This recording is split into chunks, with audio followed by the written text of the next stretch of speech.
En parlant de haineux, de Français étrangers ou d'origine étrangère, haineux de la France, parlons un peu de cet enfant de putain de Mélenchon. Ouais, je dis des gros mots. Bah attends, le mec, il dit que dans les campagnes, il n'y a plus que 2% d'agriculteurs et que les autres gens qui vivent à la campagne, en fait, n'existent pas. Ça serait une théorie du complot des fascistes d'extrême droite, réactionnaires, qui ont disparu ou doivent disparaître pour les peu qu'il en reste. Je rappelle que s'il n'y a plus que 2% d'agriculteurs en France, c'est la faute à la gauche communiste qui gouverne la France depuis 50 ans, ok, à sa soumission aux politiques européennes qui veulent favoriser le marché international des agriculteurs et non plus le marché européen, dont le marché français. Ok. Donc, l'autre, il critique quelque chose qu'il a contribué à mettre en place. Puis je rappelle qu'il a été quand même 25 ans au Parti Socialiste, avant de s'en pseudo-émanciper, devenir le Front de gauche, puis les Insoumis.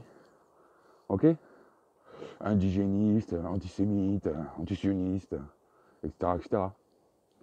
Hein.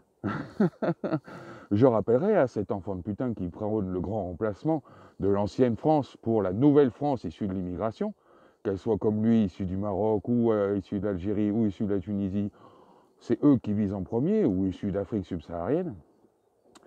Non, la place des étrangers issus de l'immigration n'est pas dans les campagnes françaises. Et que s'il y a 2% d'agriculteurs qui restent, ils n'ont pas disparu en arrêtant d'être des agriculteurs. Ils sont au jour de tous les jours ce qu'ils sont et étaient pendant qu'ils avaient le métier d'agriculteur, des campagnards. Et je rappelle à Mélenchon que dans les campagnes, on n'aime pas trop les racailles. S'il veut que l'immigration travailleuse, industrieuse, respectueuse des valeurs françaises historiques vienne dans les campagnes, c'est déjà le cas, il n'y a pas besoin de le promouvoir.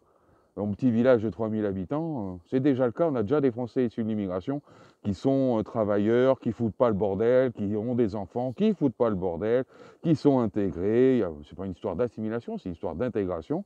Ça marche très bien, depuis longtemps déjà. Ok. Donc lui, ce qu'il veut prôner, c'est les racailles dans les campagnes. Sauf que les campagnards, mon petit Mélenchon, t'as oublié un truc, c'est que ce sont des chasseurs. Et qu'on voit, nous, dans les campagnes, comment la justice française, des syndicats de la magistrature, est rendue favorisant les coupables et discriminant, discréditant, accusant même, dans la version accusatoire, les victimes au sein de la justice française.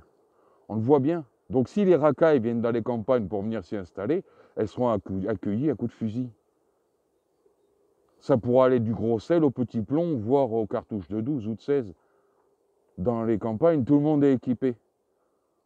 Donc j'invite Mélenchon à fermer sa gueule et à arrêter de prôner n'importe quoi, ce clientéliste raciste qui a une haine anti-blanc, prônant, sans le savoir, réellement, et en interdisant à l'opposition idéologique de le dire, le racisme anti-blanc dans notre pays depuis qu'on l'a accueilli en Normandie lors de son arrivée, où il a été confronté aux campagnards, justement français, qu'il détestait.